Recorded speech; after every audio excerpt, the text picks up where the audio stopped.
Hola, mi nombre es Ricardo Ortega y yo les voy a hablar sobre la psicología cognitiva, su objeto de estudio, sus ventajas y sobre los procesos cognitivos y cuáles hay. El objeto de estudio de la psicología cognitiva es principalmente la mente humana, tanto su estructura como su proceso. También trata aspectos relacionados a los procesos cognitivos, sobre todo los más básicos como la sensación, percepción y la memoria. Los procesos cognitivos son los que nos permiten procesar la información mediante los sentidos.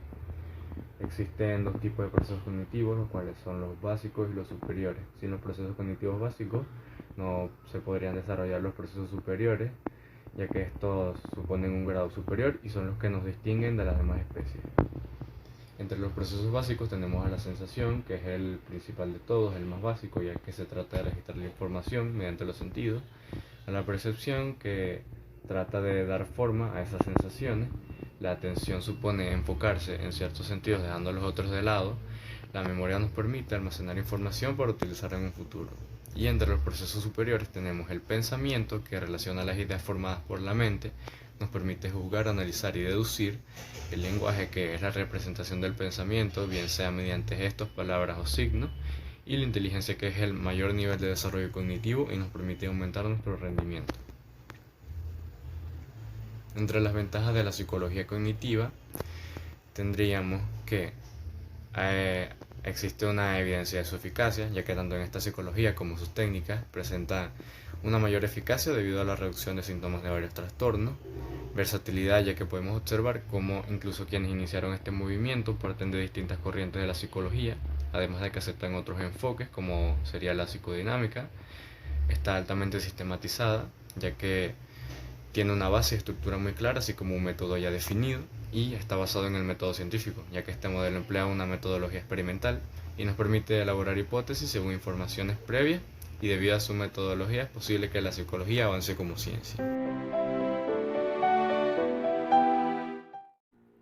El origen de la psicobiología se circunscribe fundamentalmente a la década de 1950. No obstante, hay que destacar que el estudio del sistema nervioso y de cómo éste puede explicar el comportamiento es mucho más antiguo. Sin embargo, en 1949, tras la publicación del libro de Donald Hebb, que se denomina La Organización de la Conducta, esta publicación definitivamente marcó una inflexión en la demarcación de la psicobiología como disciplina científica dentro de la neurociencia.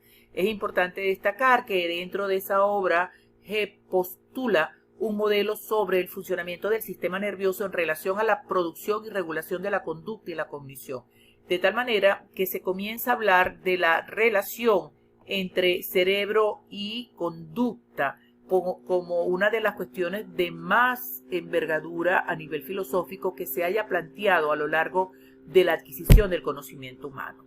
De tal manera que entre las preguntas que surgen dentro de la gama de investigadores es cómo es posible que de un conjunto ordenado de células con determinadas propiedades electrofisiológicas e inmersas en complejos procesos de comunicación química pueda emerger una conducta.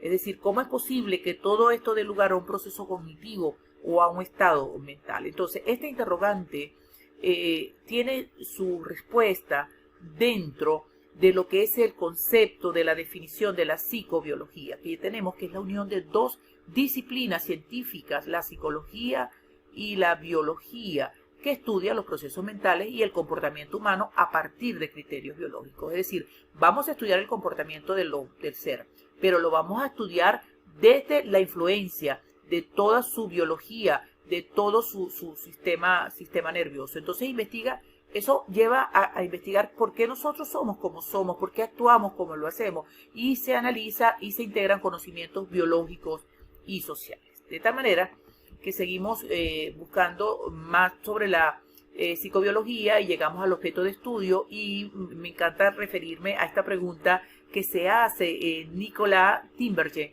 que fue premio Nobel en biología, que dice ¿qué lleva a un animal a comportarse de una determinada manera y cómo se produce dicha conducta? Es decir, aquí está la raíz de lo que posteriormente da lugar a la ciencia, a la psicobiología como ciencia. Entonces, ¿qué estudia la psicobiología? La psicobiología es su objeto de estudio que utiliza primero el método científico y estudia la conducta, en tanto que ésta se aborda como un proceso biológico, es decir, la conducta como proceso biológico, y también estudian la conducta queda definida como objeto de estudio como la propiedad biológica que nos permite a nosotros poner en marcha una relación adaptativa con el entorno.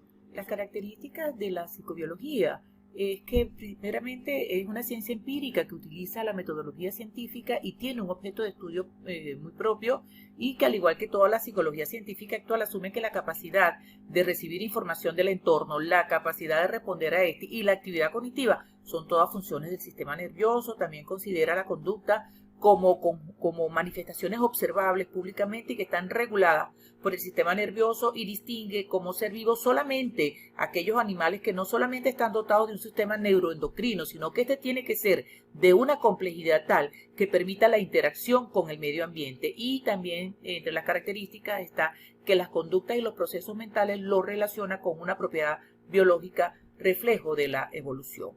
La psicobiología también tiene unas principales ramas, y estas están relacionadas con dos tipos de factores, bueno, con tres tipos de factores: los factores filogenéticos y los factores ontogenéticos, y también los factores epigenéticos. Entonces, tenemos que las características estructurales, fisiológicas y conductuales de cualquier persona son consecuencia de estos dos factores, el factor filogenético y del factor ontogenético. ¿Por qué? Porque este filogenético nos hace referencia a la historia evolutiva de nuestra especie, y este factor ontogenético se refiere a las circunstancias a través de las cuales el factor filogenético es modulado por el medio ambiente interno y externo, y entonces aquí entran los factores epigenéticos. Vamos a ver cuáles son esas disciplinas que estudian las causas más lejanas del comportamiento y que están relacionados con los factores filogenéticos. Tenemos la psicología evolucionista, la etología, la ecología del comportamiento, la sociobiología, la psicobiología de la conciencia y la psicología de la memoria, y a grosso modo todas están relacionadas con el estudio de la conducta y por qué los seres humanos actuamos de esta manera.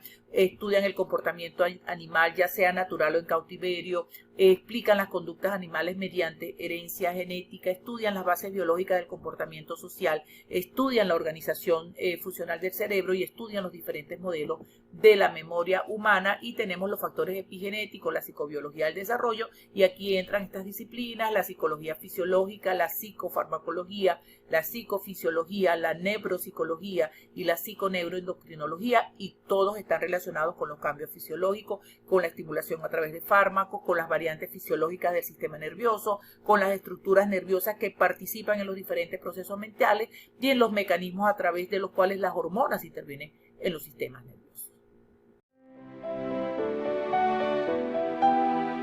Les voy a explicar sobre los personajes significativos de la historia de la psicología, comenzando con Piaget. Piaget es el padre de la epistemología genética. Fue el primero en interesarse en cómo era obtenido y asimilado el conocimiento de los niños y cómo esto varía en el desarrollo de ellos. Piaget se podría clasificar como uno de los autores de las ideas constructivistas, y esto significa para él que el aprendizaje es un motor principal para su propio aprendizaje. Pavlov hizo lo posible para que se apreciase el conductismo y una muy importante corriente de la psicología. Fue un psicólogo ruso y muy reconocido por hacer experimentos con perros, y aunque su campo era de la psicología, incluso no era de su interés. Hizo lo posible que se apreciase el conductismo. Sus experiencias dieron lugar a lo que se dijo hoy en día y se conoce como el conduccionamiento clásico, donde se genera una conexión entre el estímulo neutro y una respuesta refleja automática. Ekman fue uno de los pioneros en el estudio de las emociones humanas y su relación con las expresiones faciales. Ekman creó un atlas con más de 10.000 expresiones faciales. Su primer descubrimiento más notable fue en las microexposiciones. Además, sus expresiones han proporcionado un material de incalculable valor de estudio de todos los efectos sociales del engaño. Skinner. Skinner fue la persona que percibía la psicología como una ciencia en consecuencia y creía que ésta debía ser evaluada de forma objetiva y medida como cualquier otra. La razón que lo conjugaba a buscar y conocer el comportamiento humano más observable y no privado. Sigmund Freud es una de las mayores figuras del siglo XX y pasó a la posterioridad por ser el padre del psicoanálisis. Freud hizo del psicoanálisis de las enfermedades mentales y a su vez una teoría mentalmente para poder explicar el comportamiento de los humanos, basado en las conflictos sexuales originadas durante la época de la niñez. Sin duda, este especialista en psicología y la mente humana ha relacionado grandes contribuciones al mundo. ¿Qué es la genética conductual? La genética conductual es una ciencia que estudia cómo nuestros propios genes influyen en la conducta y en el desarrollo de nuestros propios aspectos psicológicos y conductuales. En este sentido, la genética conductual trata de contestar a cuestiones como de qué forma interaccionan los genes y cómo influyen en las conductas. Esta disciplina avanza inmediatamente debido a que cada vez poseemos superiores medios tecnológicos para mirar y aprender a fondo sobre los genes que intervienen en cada comportamiento. Existen 3 tipos de estudios para desarrollar la genética. El primero es el estudio con gemelos, en los cuales se estudian tanto gemelos como monocigotos como dicigotos. Luego están los estudios con familiares, en los cuales se estudian papás, hijos o hermanos. Y los estudios con gente adoptada, en los cuales se estudian miembros de la misma familia biológica que se han criado separados, y además también se estudian parientes adoptados no involucrados genéticamente que se han criado ligados. Supuesto de la genética conductual. Los procedimientos para valorar la contribución genética y ambiental parten de una secuencia de supuestos o asunciones, entre los que tenemos la posibilidad de resaltar los próximos. Primero, el ambiente compartido crea que los individuos se parezcan. 2. La predominación de los genes en el fenotipo pasa de una forma aditiva en vez de una multiplicativa o interactiva. Es decir, se parte del supuesto de que una interacción lineal directa entre la proporción de los genes, usualmente, y el parecido de las propiedades de la personalidad. Por consiguiente, se estima que la contribución genética de los gemelos monocigotos que comparten el 100% de los genes es el doble que la de los gemelos dicigotos que comparten únicamente el 50% de sus genes. Características de la genética conductual. 1. Todos los aspectos psicológicos presentan una predominación genética significativa. Los aspectos psicológicos han demostrado de manera consistente una predominación genética significativa en los estudios hechos, lo cual ha llevado a que se describa la primera ley de la genética del comportamiento. 2. No existe ningún rasgo 100% heredable.